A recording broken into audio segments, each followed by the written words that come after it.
Hello, everyone. I am Noor Mardam, Communications Assistant at Mentor Arabia. I would like to thank you all for attending today's webinar with Omran Habbal, COO of Birmingham Enterprise Community and Director of Forward Accelerator. This is our first webinar scheduled with Omran. We will be having our second on May 6th. I would also like to thank Omran for supporting us and discussing a valuable topic in today's world. Omran is an award-winning entrepreneur and a visionary. He left home in 2012 to explore the world. He worked and lived in 6 different countries across Europe, Asia, and Africa to develop a multinational outlook and the ability to understand the requirements of the local and international markets. Based in the UK since 2016, Omran is involved with many enterprising initiatives and working with entrepreneurs, startups, scale-ups across the nation and globally. He finds great pleasure to support and witness the growth of like-minded people in their journey to the top, no matter what their background is or the industry they are in. Alongside working with the best business supporters in the region, Omran co-founded BEC with like-minded entrepreneurs to be one of the leading supporters for startups and scale-ups from its home in the Midlands to the nation and across nations. Today's webinar, entitled Entrepreneurship and the Entrepreneur's Mindset, will shed light on how you can build a growth mindset to help your business thrive and make the most of the exciting opportunities available to you. Being in the right mindset is pivotal to achieving your goals and enhancing your skills for the future of work. We have an exciting opportunity to share with you shortly, and we also have a Q&A session scheduled at the end of the webinar. So please submit your questions in the questions box. Omran, the floor is yours. Thank you so much, Noor. Thank you so much for this great introduction. So yeah, thank you for hosting me today. And usually I see the people on screen, so I'm going to try to work around that. Today, I really just want to briefly talk about the entrepreneurship and the entrepreneur's mindset. As Noor already mentioned, it's becoming a more and more common to be listening and hearing about entrepreneurs, like starting my own business, I'm doing this, I'm doing that. And the lockdown and COVID and people losing their jobs increase the interest in, okay, what is entrepreneurship? Am I an entrepreneur or not? Does this fit me or not? So hopefully today I can just share with you a few tips and a few explanation and concept about what is entrepreneurs and entrepreneurship. And please ask questions. I like questions, whatever you have in your mind, whether it's on the slides or not. Write your question and we're going to get back to them. I'm going to share my screen. Noor, can you please let me share my screen?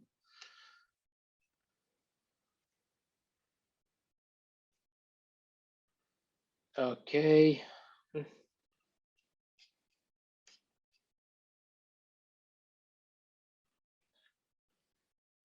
So, and here we are.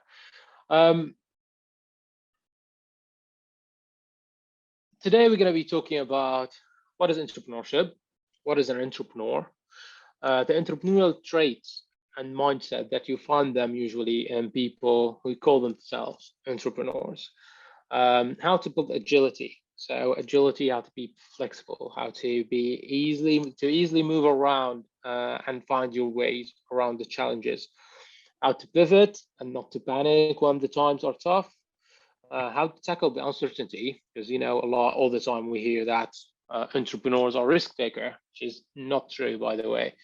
And at the end, a tip on where can you start. What is entrepreneurship? In a nutshell, entrepreneurship is about pursuing opportunities, pursuing opportunities to create value for yourself and for your customers, even though the available resources are not yet under your control. And it's as simple as that.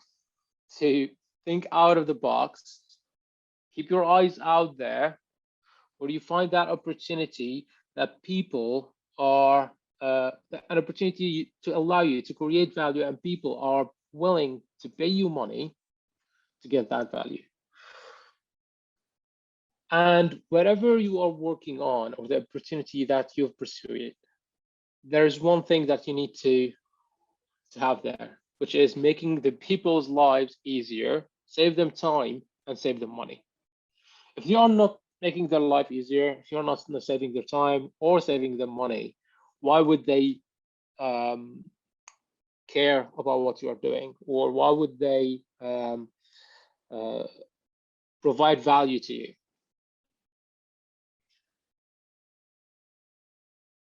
And by the way, when we talk about entrepreneurship, most of us think about entrepreneurs, or think about individuality. So as individuals, there is an entrepreneur, but that's a mistake, because whenever we are talking about entrepreneurs, we need to talk about teams. An entrepreneur by themselves, like an entrepreneur by himself, a sole entrepreneur, can't do anything.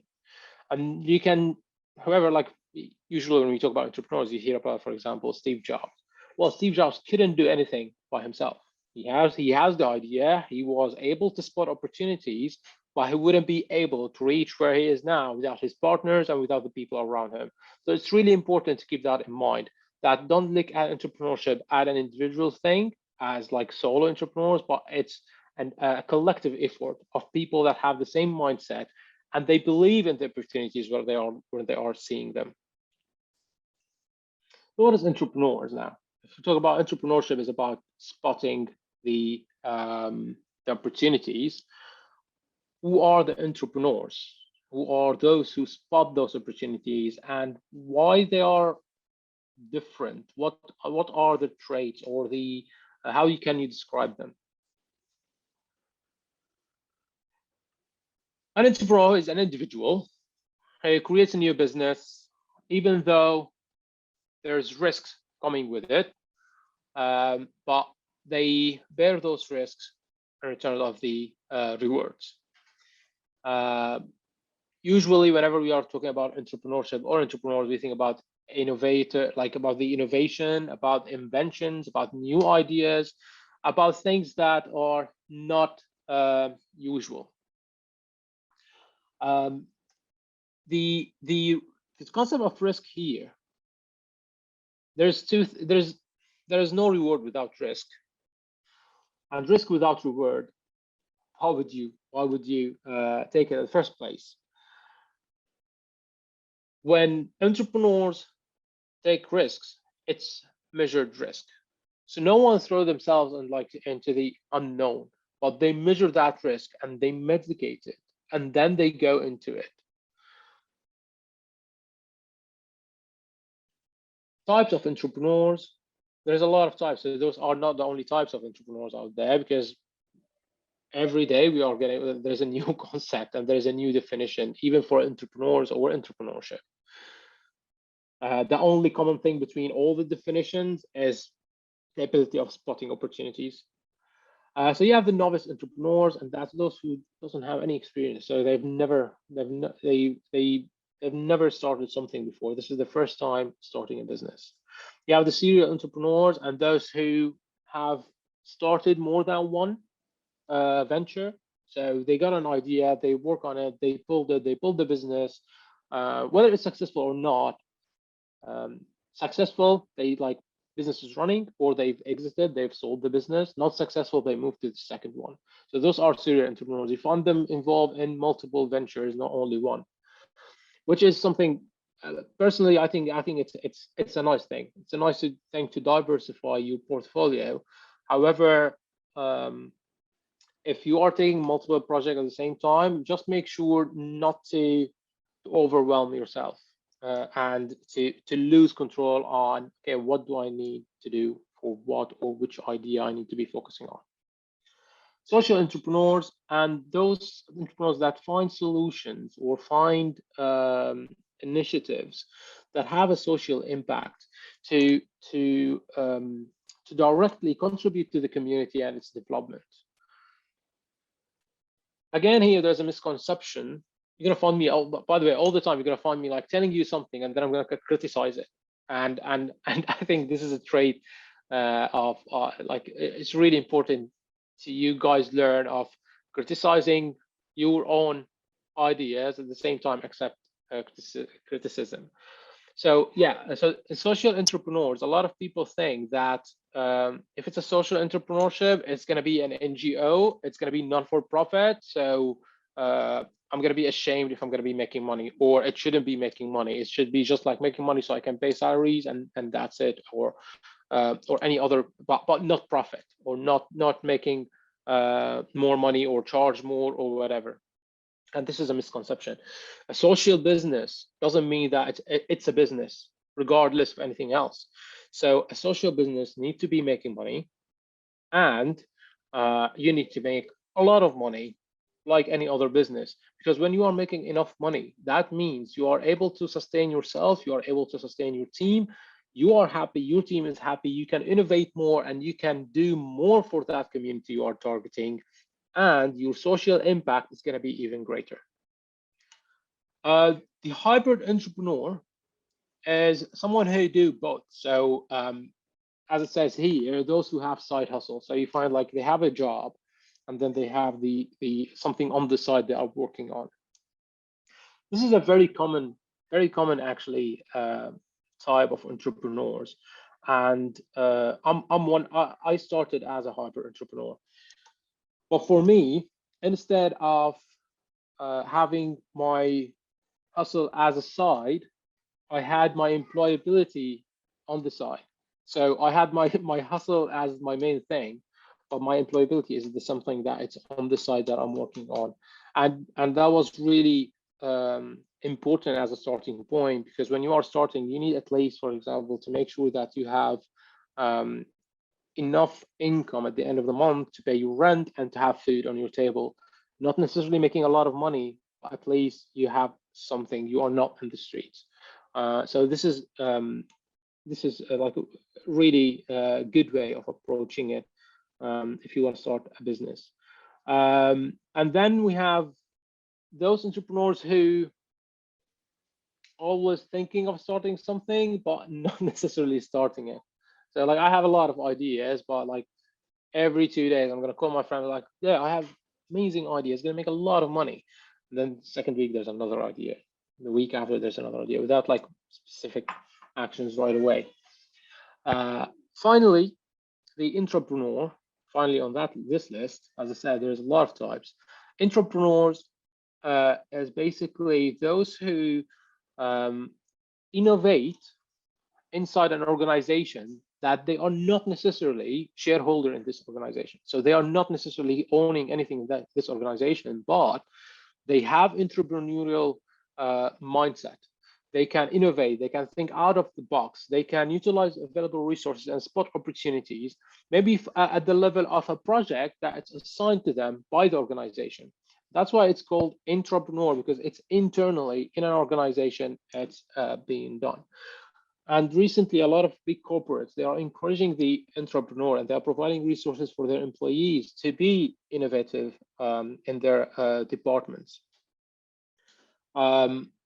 So entrepreneur, as I said, is not necessarily they own the business, because an entrepreneur not necessarily own business. And entrepreneurship or entrepreneurs are treats a concept. It's not about owning something in a business, because you can own the whole business, but you are not an entrepreneur. You are an owner. You have the money, but you don't know what to do. So those are like common types of entrepreneurs. However, as I said, there is a lot more. So for example, you have the forced entrepreneurs. So those that didn't choose to be entrepreneurs, but they were forced into it. Like, for example, during the lockdown or during these times, a lot of people lost their jobs. When they lost their jobs, well, I don't have an income. I need to be doing something, and I'm not able to find an employer. So, okay, I'm going to start selling this and that and make something for myself. Or for example, immigrants left their countries and they're like looking for jobs, can't find a job. I need to do something for myself. So they start a business. And this is a type of forced entrepreneurship.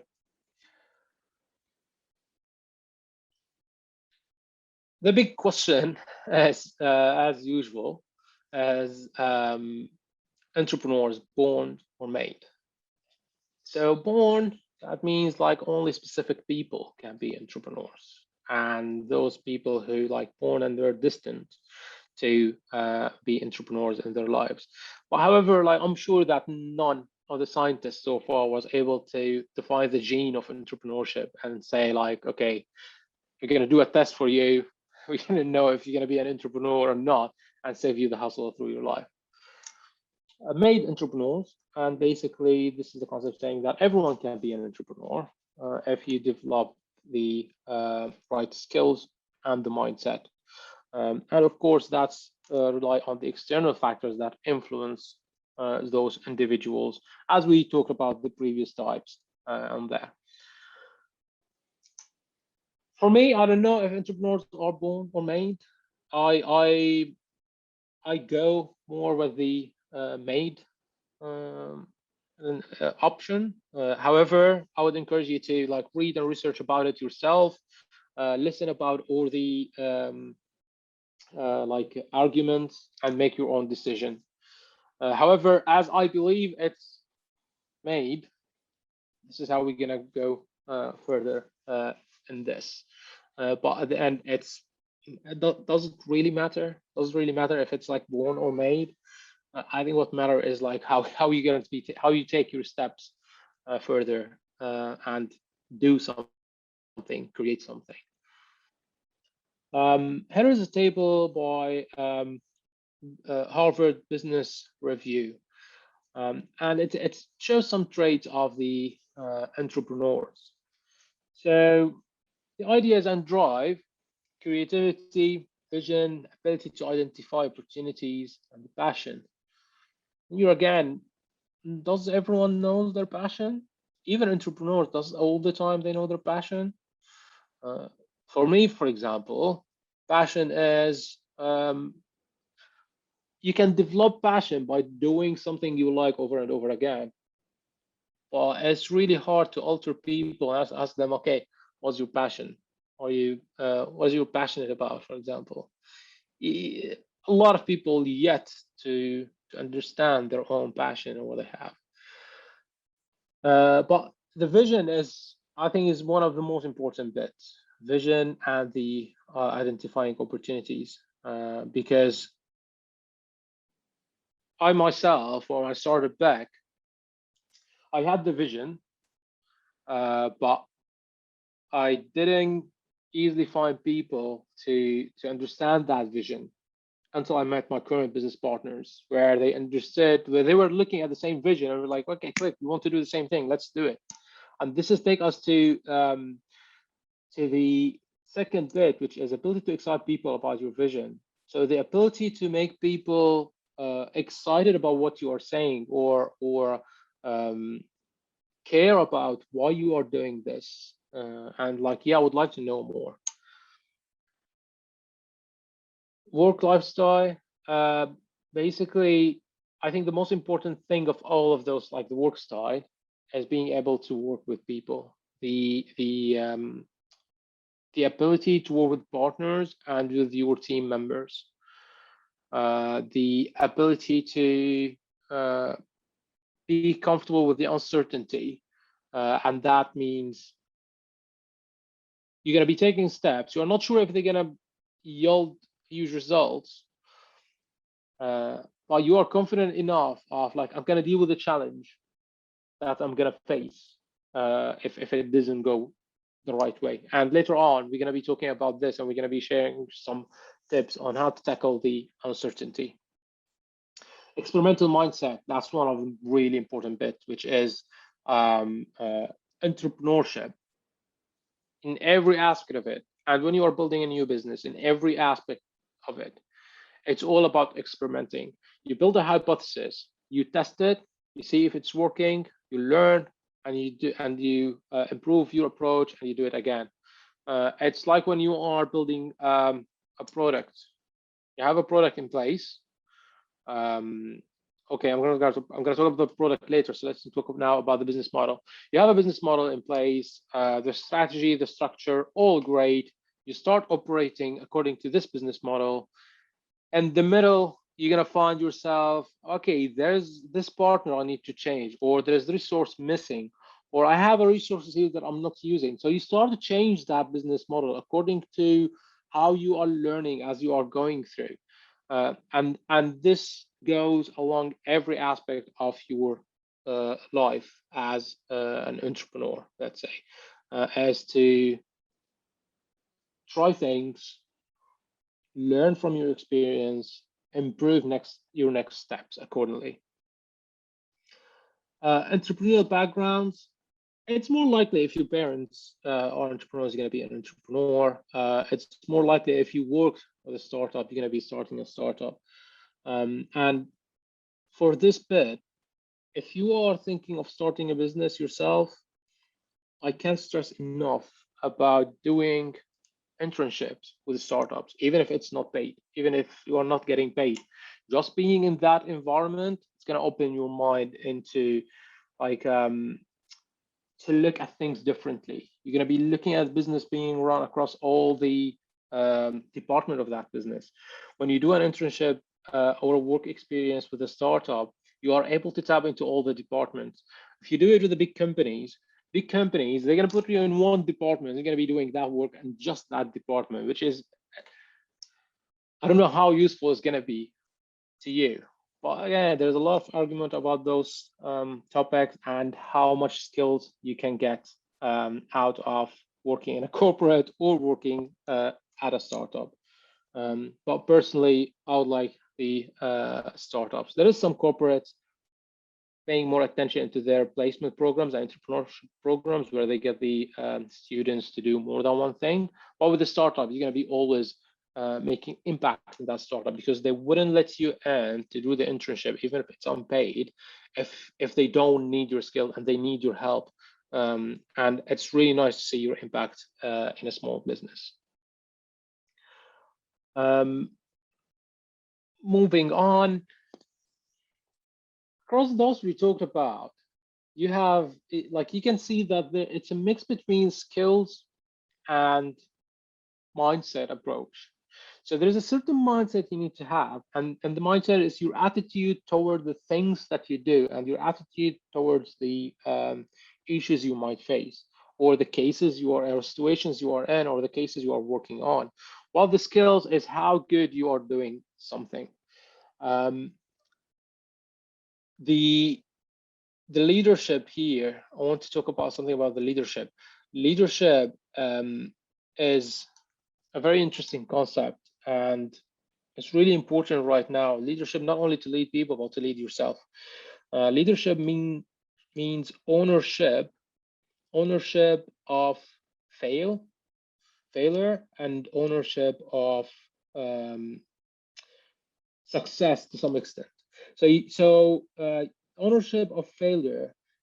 If you're leading a team and that team failed, you need to stand up and look, okay, first question yourself, did I do something wrong for that team, or maybe I didn't provide them with the right information. Maybe it was my fault I wasn't able to provide them with the right tools.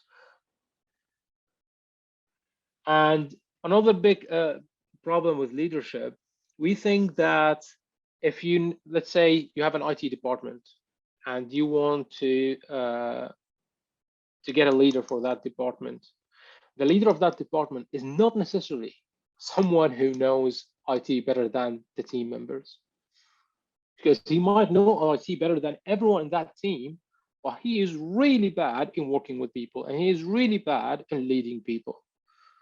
And this is the difference. The leader would go into that IT department and say, I know nothing about IT. I want you to teach me. However, I'm going to lead you to the success so we can reach the strategies and goals that we are working on. So I would encourage you to read more into it, guys. The leadership. You need to be a leader to be an entrepreneur. Talking about those, you can see that it's a mix between skills and mindset. And skills can be trained, right? So you can do something over and over again, you get better at it, you start doing it well. The mindset, it's an attitude, your attitude toward things. So can we change mindset? Can we develop mindset? I guess we can. The entrepreneur mindset is what we can call a growth mindset, while the others who maybe not doesn't take actions much, they have the fixed mindset. During the challenging times like COVID or whatever, the entrepreneur is going to be selling the fixed mindset. They're going to be crying, and the entrepreneur is going to be selling them the t-shirts. Growth mindset always look at challenges as lessons to learn from. They understand that there are going to be always setbacks, but I can sort of stand up again and power through. I can learn from my mistakes. I can listen to criticism so I can grow. The fixed mindset, it's always like, I failed, I can't do it, it's done, I'm not good enough. Challenges are barriers that I can't go, I can't pass, I can't go through. They criticize me, I'm really bad, I'm not going to be doing this, I'm not going to be doing that. This will limit your ability. The way you talk yourself, the way you look at things is going to like massively impact your life. So always have a growth mindset. Always know that the way you think is going to impact your life. So if you think about it in a good way, good things are going to happen. I know it's not, it's some kind of philosophical of like, yeah, life is good, you are looking at it in the bad way. No, life is not good, and you need to understand that, and accordingly you develop your positive attitude to it. It's not like, so you need to be real, not just say like, for example, we are in economic crisis. You can't say like, no, there's no economic crisis. No, there is economic crisis, but okay, how are we going to tackle it? How are we going to work to develop something, make an impact, and get yourself out of that negative impact of this crisis. 5 ways to develop the growth mindset. Embrace challenges. So as we said, look at challenges as lessons to learn from, because if you are not facing challenges, that means you are not growing. That means you are not exploring new things. That means you are standing still in your place. If you are not trying new things, you won't face any challenges. You are just like in your place. They are not moving forward at all. Moving forward, facing challenges, that's an indicator of growing. That's an indicator of developing yourself, developing your ability, your skills, to get stronger for future. Expect setbacks, learn to power through them. As simple as it's there.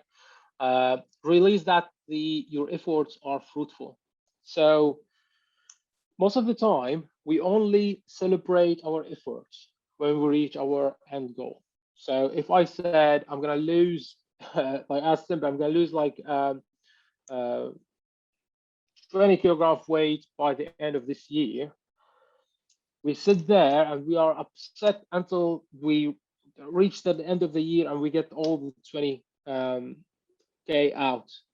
Well, no, since the first kilogram you lose, you can say like, you can celebrate it, celebrate that, embrace it, because that's one step getting you closer to your goal. So celebrate your small steps. If you are writing a business model or a business plan, there's 9 elements into that. When you finish the first 2 elements, celebrate it, be happy about it, that you finished first 2 elements and you are moving forward. So it's really important to be grateful for the small steps. Listen to criticism and use it to improve your business. I think the best advices I got them from people who criticized what I was doing. However, they criticize and they give advice. So it's not that you just criticize. So they tell you like, okay, you are doing it really bad. Maybe look at this. This is a constructive criticism. But if someone is just saying like it is bad, those people you don't even want to be around because they're not adding anything. They're just like, okay, that's bad. Like you're gonna get that a lot. Let other inspires you with their success. Look at role model, but look at them. Look at new ones. Look at people that are, let's say, the same as your age at least.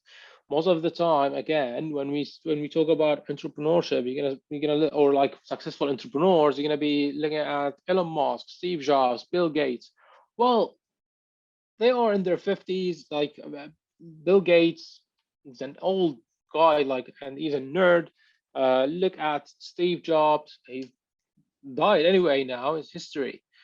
Look at those that can inspires you, similar to your age, and you can follow them.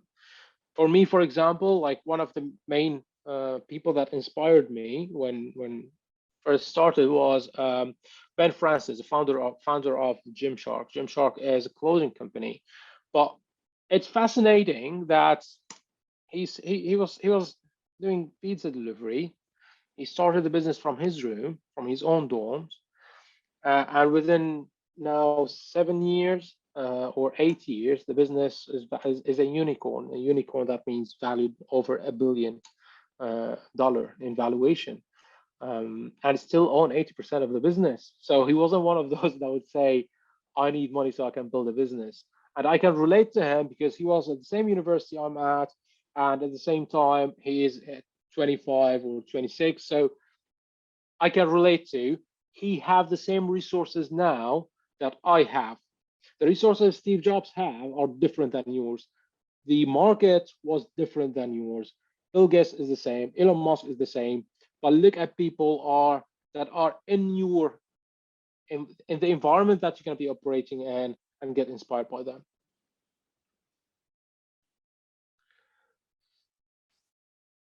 It is challenging being a startup, and especially this time. However, there is a lot of advantage of being a startup. Let's start with anyway, as an entrepreneur in a startup, you operate lean. Operating lean, that means you operate with the minimum resources. So you don't have a lot of resources available to you, and you are comfortable with that. So right now, when with all this craziness and like shortage of everything, entrepreneurs already familiar with shortage, already familiar with that they don't have all the resources available to them. Startups are agile. Agile, that means they are flexible more than the big, well-structured company. So let's say if you are in a startup and you come up with an idea to improve your operations on Monday, you can start taking action on that on Thursday. While if it's a big corporate, to take a decision to change operations, it's going to take them months, like to go through this hierarchy of like, we're going to approve this, we're going to approve that, we're going to study this. Like, no, we can't do this, we can't do that. Why in a startup, no one have that control over you. I mean, it's you are operating in an environment where it's easily you can move around and shift things, and it's really enjoyable thing and give you advantage over your competitors. Customers want innovation, and this is your strength point against the well-established brand. When, as an simple example, here in Europe, there was like the shortage of toilet papers during the lockdown. No one, like at the beginning, people would be like fussy about like, okay, I buy this brand, XYZ. Or for example, for the training equipment at home, people were like, yeah, I need a really good brand so I can get it to my place. When the lockdown happened and those resources were not available, or it's like hard to get or whatever, people stop caring about the brand of the product they are buying. There's like, I need the solution. Regardless if it's a startup, no one knows about it, and it's providing me with a solution, I'm happy with that. Give me that, I'm happy with it. And this is give you an advantage that you don't need to build like a well-established brand at the beginning, because when you are providing the value to your customers, they're going to remember you, and now you are gaining your brand position in their head, because they're going to be, well, during the lockdown I couldn't find the brand that I like, but I found this brand and I bought from them and they were great, so I'm going to buy again. And most likely you're going to be cheaper than the competitors if they have a well-established big brand. Don't worry about investors and you think like that there isn't investment because of the economic situation, or because no one is investing money. There is always investors, there is always funds. If you look at the world economic crisis and financial crisis in the 2008, there's always investment. What happened? The investment changed from the stock market to be in something else, for example, but the money is still in the market. And as a startup, you get to leverage your negotiation power. So if you are talking with an investor or a partner, because it's an unprecedented circumstances, and because no one knows what's going on, you can leverage off negotiating with partners because you know the business better. You know the market. You are building a business in that market, so they might listen to you and say like, well, he knows what he's doing. He's doing this. Of course, that's if your business is not directly impacted by the lockdown, for example. Because if your business needs people to be together in one room, like then that means you have a direct impact on your business. Of course, no one's going to be investing in it. So again, be realistic about it.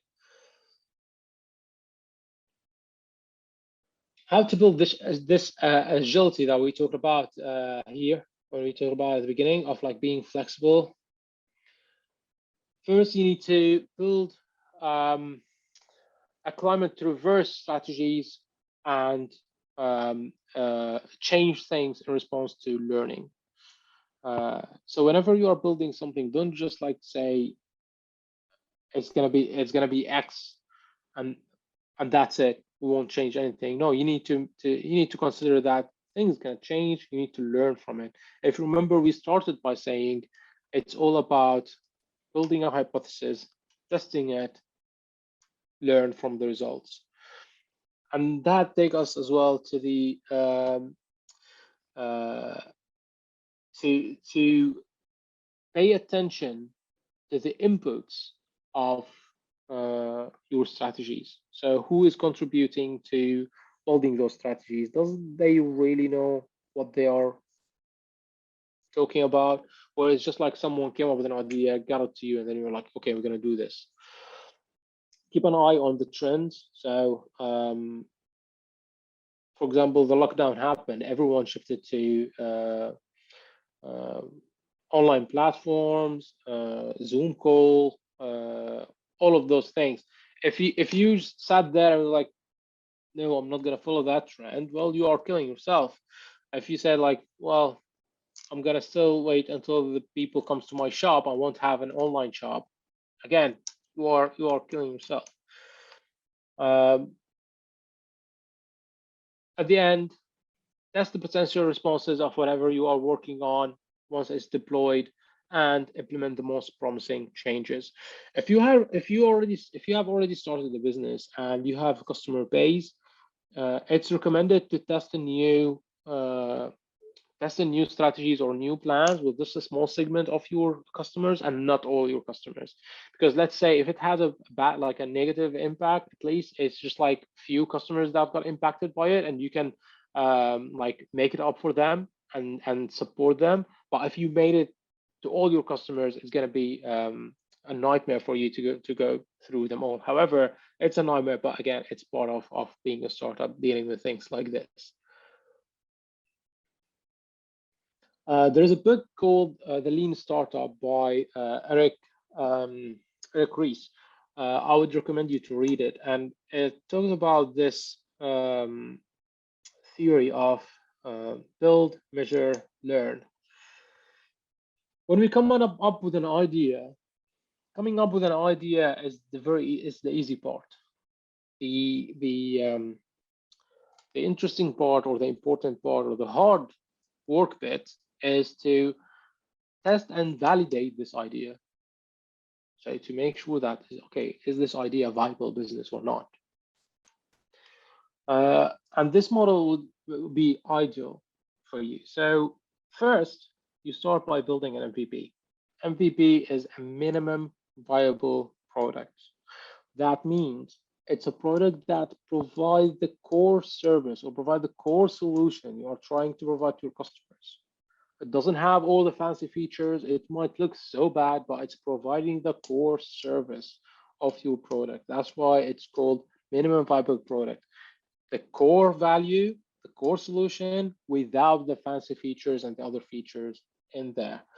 To create it, you need to create it fast, you need to create it efficiently and put it in the market. So don't overthink it. A lot of us, before, when we get an idea, we have a product and we keep working on it, keep working on it, keep working on it, and it's never right. Well, it's never going to be right, because if you don't put it in the market and listen to the customers, what they are telling you about if it's good or not, it's not going to happen. If it's just you, just like sitting there and thinking, okay, how it's going to be better and improve it, well, maybe you are not the customers. Get it to the customers out and ask them what they think. And this basically summarizes this. So you build the MVP, you put it into the market, you measure and assess your customers' response to this product. You might as well identify things that they liked in the product, but you weren't aware of. And here you might pivot, and we're going to talk about it later. Pivoting, which is changing a bit of your product to be more viable. You learn, reflect on the results, and improve. You're gonna have your product in the market, and you're gonna get a feedback, but you always need to know that it's not gonna be 100% feedback, or it's gonna be 100% of, okay, what is going on, 100% of information that you can take action on. At the end, you need to add your little touch and fill in the gaps so you know the big picture. What is pivoting? Why he was saying pivot, not panic. Let's say you had a product, you put it in the market, and then you created a product for school students, okay? Let's say primary school students, and your target market is the school students, and you are advertising the product to them and all of that, and then found out that none of the students themselves is interested. However, the parents is. The parents who are the purchaser of the product, and the students are the users, they are interested. So you start to shift your marketing activities, for example, from being directly going to the students to go directly to the buyer, which is the parents. Let's say you are developing a software to develop skills for students. Of course, you need to still include the students, while you are pivoting for a better approach. And you might, so this is one type of the pivot. So this is let's say customer segment pivot, but you might pivot as well as the product itself. So as one of the examples, there was a company that created they started clinics, okay, clinic for pregnant women, and they developed a software that helps in organizing the data and information of those patients. The clinic itself didn't work. However, they found out that all the other clinics are buying that software from them. So there was that pivot of, well, we were in the medical sector as a clinic. Right now, we are in the medical sector as a software. So they pivoted their work. That's why you need to reevaluate your product at all stages and its all or its element to see which one is working. Once you understand what is the customers and the demand is, you make the changes to your product and you build new partnerships and new connections so you can market the new product and maybe rebrand it. Having partners in your business and in whatever project you are working on is really important, because having partners give you access to their resources. So if you needed a warehouse, you don't need to go and buy a warehouse. You partner with someone who owns a warehouse and you can use it.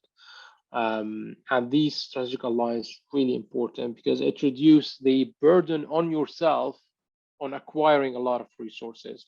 And those partners, they are strategic alliance. That means as long as you are doing business, they are doing business and you are both happy. So it's not a competition.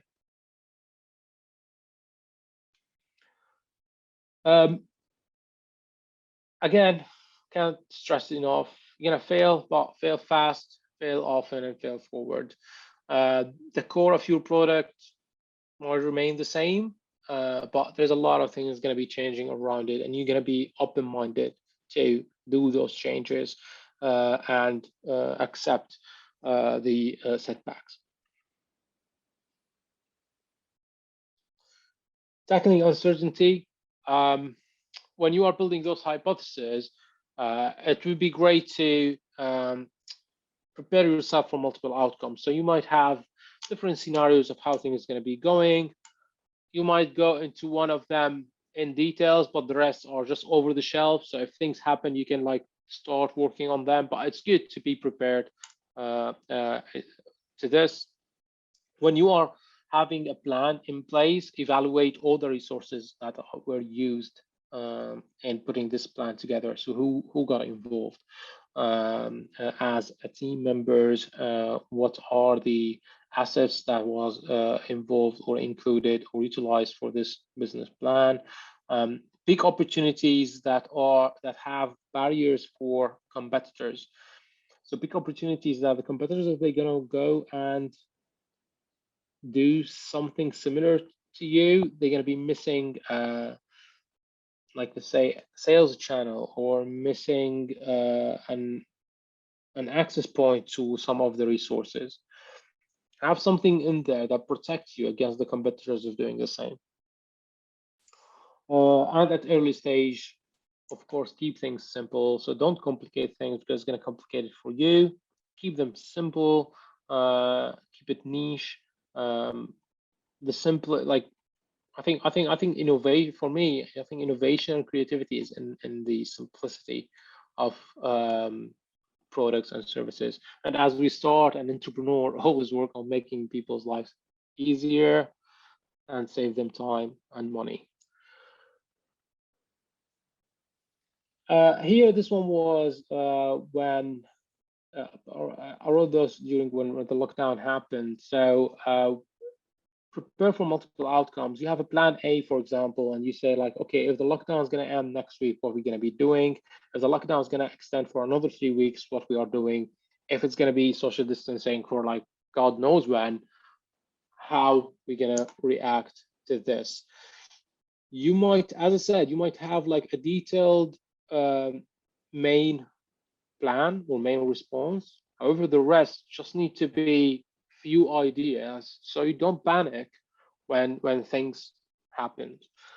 And in times like when like the lockdown, you need to understand that businesses and startups start to operate in the survival mode. So it's more of our strategy now is to survive rather than writing a strategy of 5 years, because there is like the uncertainty is really high that we can't predict what's going to happen in a year. So we need now to build surviving strategies so we can cope up with the current situation.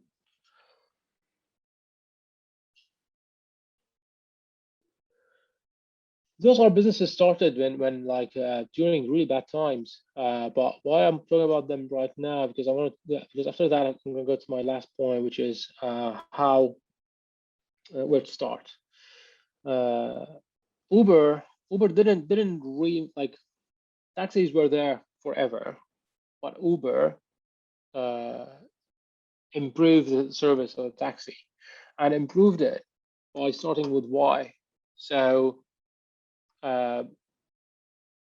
what is it? Why I should use Uber? Because it sucked to be like waiting for a transportation that is not reliable. So the taxis are there, and the idea was, okay, how are we gonna improve this service that already exists? So to create a great idea doesn't need to be by like out of nowhere. You don't need to reinvent the wheel. You can improve something that you yourself might be suffering from right now. Airbnb, people are always moving between countries. They always need a place to stay, but instead of a hotel, why don't you improve your traveling experience and staying with locals? Make it more intimate. What's up? Why what's up? Because communication needs to be easier. Slack is like WhatsApp, but okay, what sort of communication?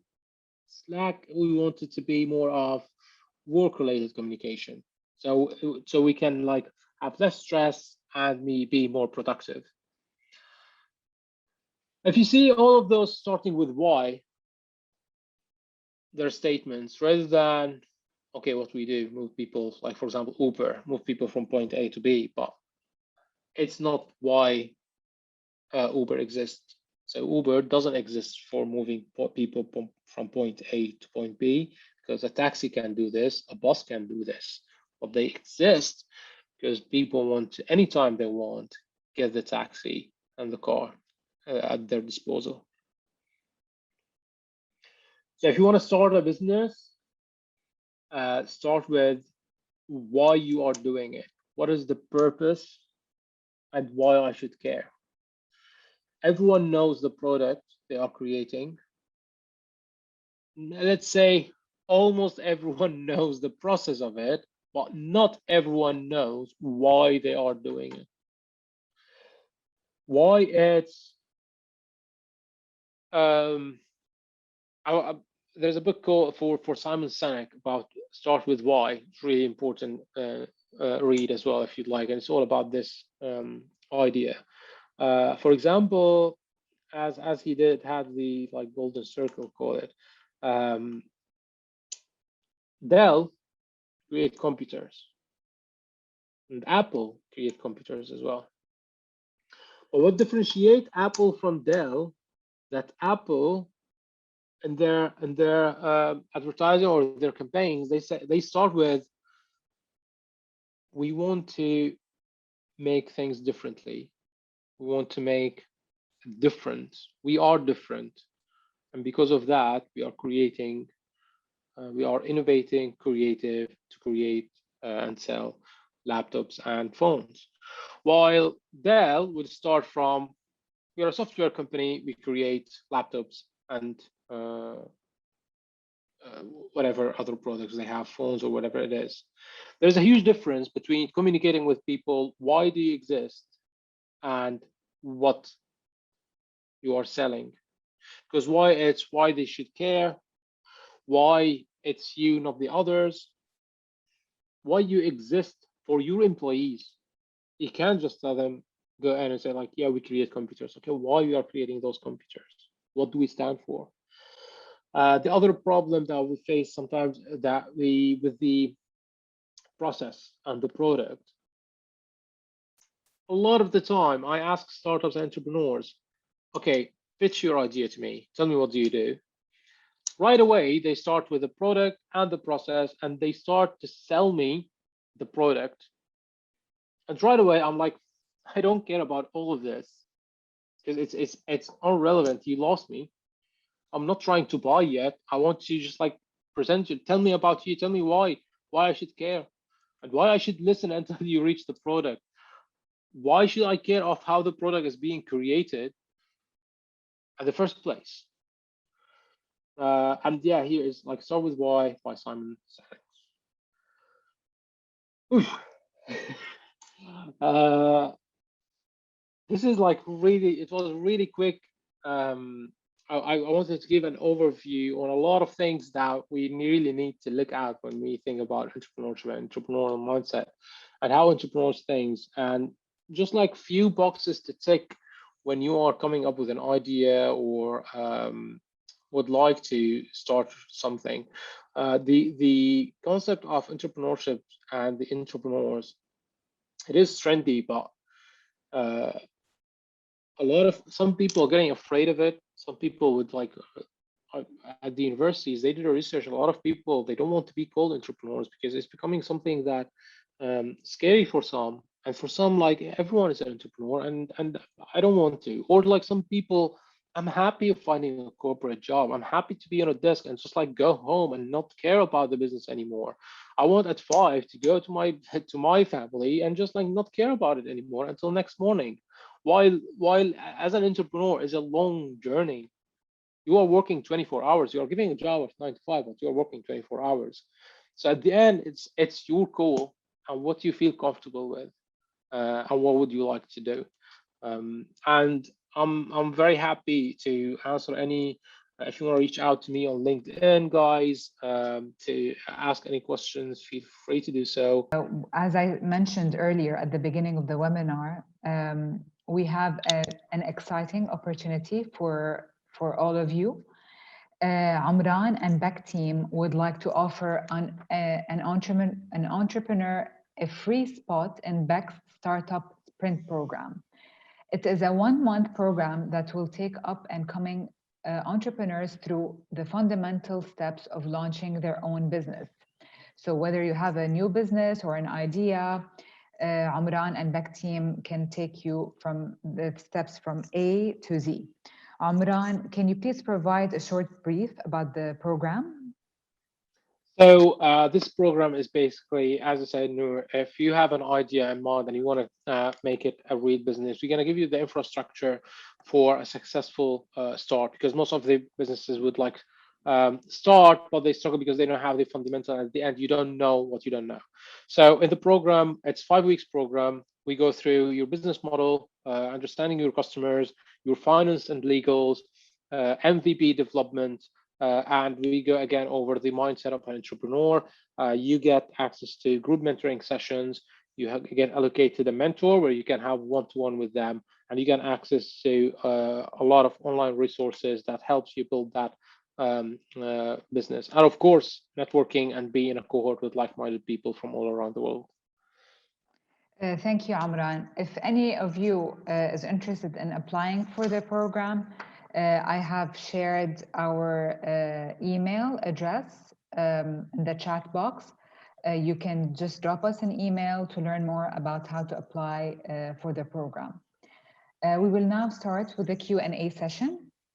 Okay, we have a few questions that came. I just noticed the time, it's already 4. Yeah. Sorry everyone for Sorry keep for it, that. we're gonna be a few minutes late, if that's okay. Okay, so the first question is, amidst all the challenges in the world economically due to COVID, is it the right time to start a business? It is always the right time to start a business. And as I've mentioned with the examples that I've gave, all those companies, they've started when it was a really bad, like bad economical, there was an economical recession.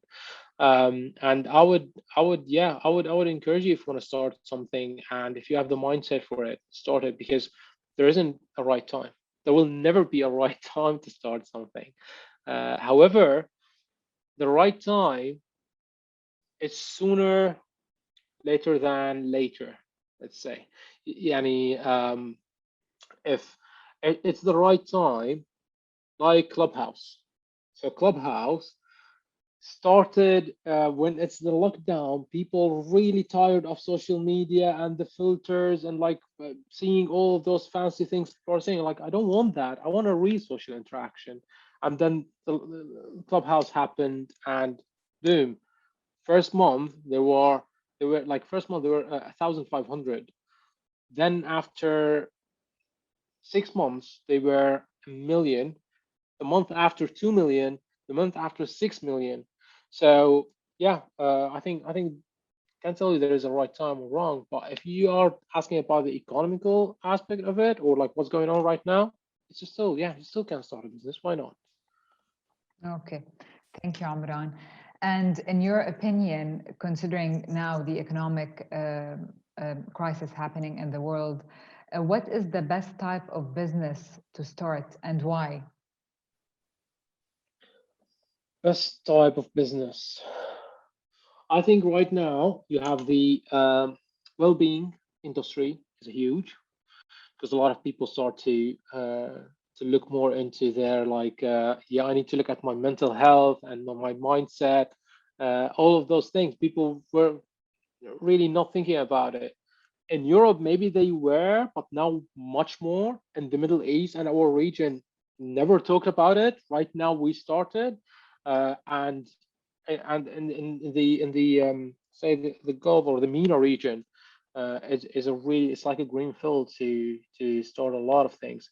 So yeah, I don't know why that came to my mind first, but it's definitely it's going to be something about connecting people and well-being. The other day, I met with a guy who's providing business support through yoga. So there's some crazy stuff in that. But yeah, so it needs to be knowledge based. Knowledge based businesses are the businesses that are needed now. That's how I see it. Yes, I totally agree, Omran. And actually, Mental Health Month is scheduled for May next month, and I'm sure Nice. we will be seeing a lot of entities helping and maybe raising awareness or somehow helping with support, maybe for free or not.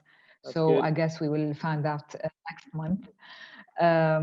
Okay, we have two questions left.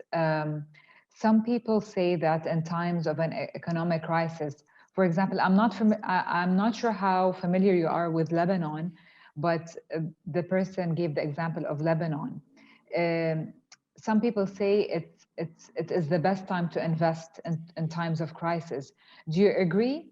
And if yes or Uh, no, Okay. why? It seems like it's an investor guy asking. So investment when there is economic crisis, first as an investor, that means you, with less money, you can provide a lot of value, like much bigger value. So it is good time. I'm not gonna say best time because best time to invest that depends on each business and each circumstances and environment. However, uh, I would invest at the time of the crisis if it's something like Zoom, for example. It's a huge crisis, but there's a solution, like getting people out of their what is going on. Like it's providing a solution for people to operate to keep moving forward. And in Lebanon, unfortunately, there is a lot of problems. It's not only the economy. There's like a lot of things that are all related to each other. They all then fit into the economy crisis or difficulties that the country is facing. However, if you look at the other factors, you can still invest. And anyway, when you are investing, it's a long-term investment, and hopefully, these crises won't last forever. They're gonna end at some point. And right now, if you are investing 1,000, that 1,000 is it would provide the same impact of 10,000 if it was before the crisis, for example. And as an investor, or like regarding investment in specific, um, investment guys and investors, it's not only about the money. So if you have an investors coming to you, look at them as people, because at the end, those going to be sitting on your table. They're going to be, you need the resources. So know if they are aware of your industry, if they are really actually caring about what you are doing rather than just the money. Because when the business fail, they get their money first, and then you might leave with nothing. Can't hear you. Yes, thank you, Amran. And the last question, actually, Maxime on the chat, she asked, what is your personal most favorite thing about entrepreneurship? Uh, the reward, after like hard times, because it's I remember when we started, for example, there was some people like there's like guy, we wanted to talk with him, and he kept like pushing the meeting until like one day he called and I was like, his assistant called and was like, he's free after 2 hours, you need to come now. And we reached there and he was like, so you are the guys who want to take over Birmingham? We're like, yeah, if this is what they are saying. We said we want to do this and that. Was like, no, you need £1 million to do this, you need to do that, you need blah blah blah. And then when we did it, all those people that didn't believe in us, they start calling us to do work with us, and like they started bragging about us with others as they know us, they knew what we've done. And there's great pressure in looking backward on how things were and where they are going. So it's that bit of it, but I'm not gonna say that it's all roses. No, there's a lot of bad time. I remember once I recorded myself on camera. I think like I'm crying. I'm like, this is what you need to do. You want to start your own thing. Okay, this is it. This is how it's gonna be. But yeah, it's worth it when the rewards come to you. Yeah. I'm sure hard work always pays off, Omran, and Yeah. it's the case with you and the back team. Thank you. Thank you, Omran. Thank you again. Thank you to all the attendees. We will be having our second webinar with Omran on May 6th on how to have a successful business model with business model canvas.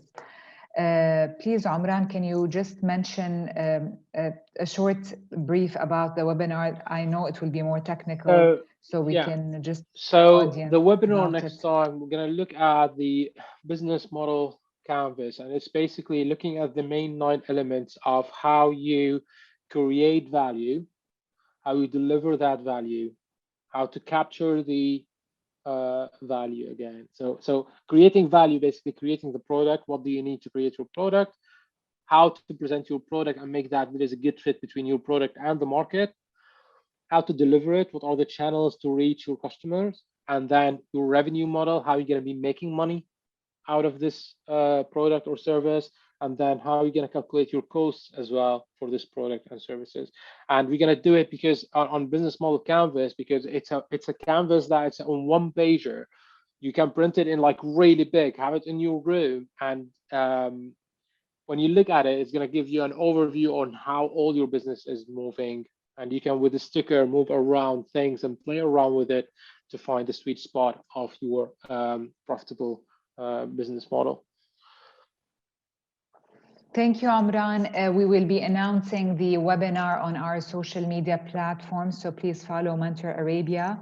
We will be announcing it probably tomorrow. It will be on May 6th, and we'll be also sharing the registration link when we post, and we will also be sending out emails. I would also like to remind the audience, if you would like to participate in the Startup Sprint program, to contact us on info@mentorarabia.org. I already typed it in the chat box. And thank you and have a good afternoon. Thank you, guys. Thank you, Noor. Thank you for hosting. Thank you.